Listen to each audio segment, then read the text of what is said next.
एक कथावाचक जो कि काशी से अपनी विद्या अध्ययन कर कर वो अपने शहर अपने घर जा रहे थे। कहाँ जा रहे थे? अपने घर। कहाँ जा रहे थे? अपने घर। और घर जा रहे थे तब वो घर जा ही रहे थे तो जब वो ट्रेन में और बैठे, रेलगाड़ी में बैठे, तो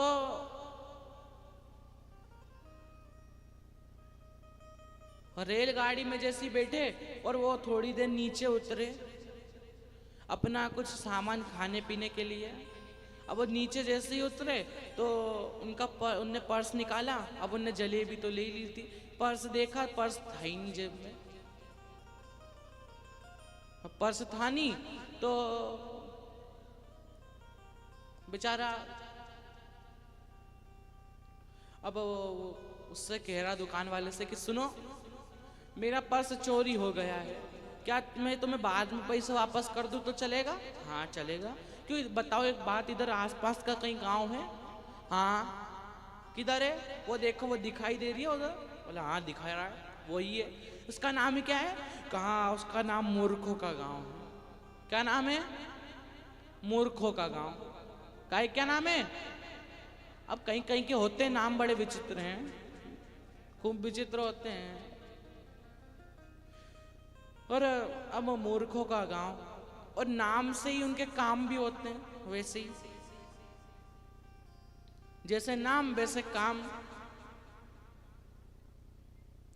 और जैसे कि भोलेनाथ का नाम भोला है तो वो है सही में भोला है, बहुत भोला है।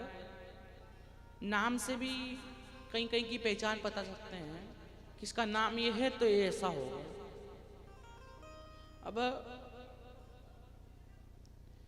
अब बेचारे पंडित जी, उनके पास बटुआ नहीं था,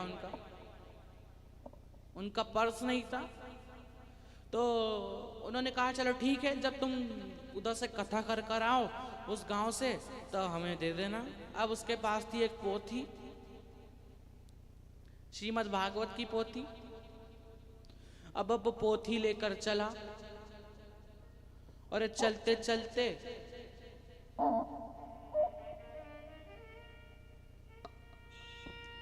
पोथी लेकर चला। अब वो वहां पर बोर्ड लगा था मूर्खों का गांव। अब बोर्ड पे लिखा था मूर्खों का गांव। अब उसके मन में, पंडित जी के मन में विचार आ रहा कि नाम ही ऐसा है तो होगा कैसा है, गांव कैसा होगा, नाम ही ऐसा होगा। अब मूर्खों का गांव, अब गए पंडित जी अंदर। अब एक वहां पर एक घर में गए, अब उसमें ठोका। पहले तो साकुल बजाई, फिर घंटी बजाई।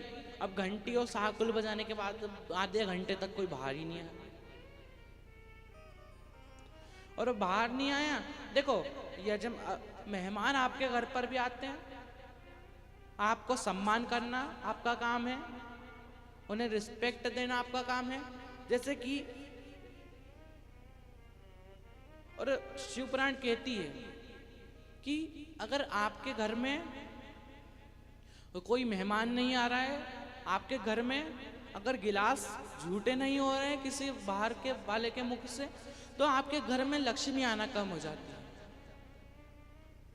आपके घर में ऐश्वर्य वैभव आना कम हो जाता है। क्योंकि मेहमान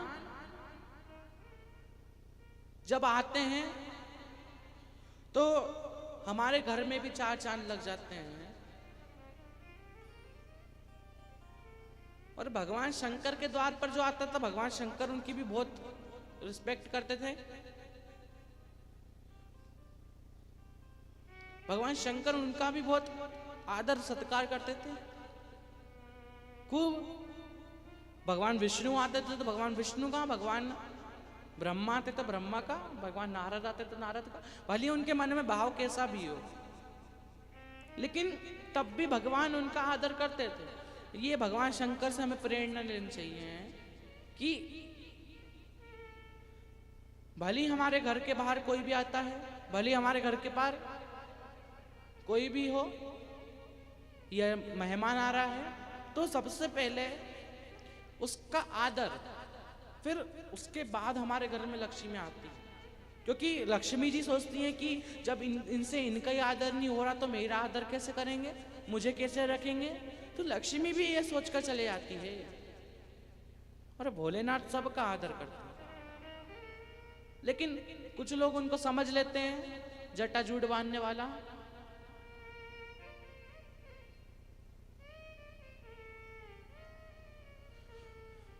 नाग को देखकर सफेरा, ओ मेरे भोले बाबा को अनाड़ी मत समझो, मेरे भोले बाबा को अनाड़ी मत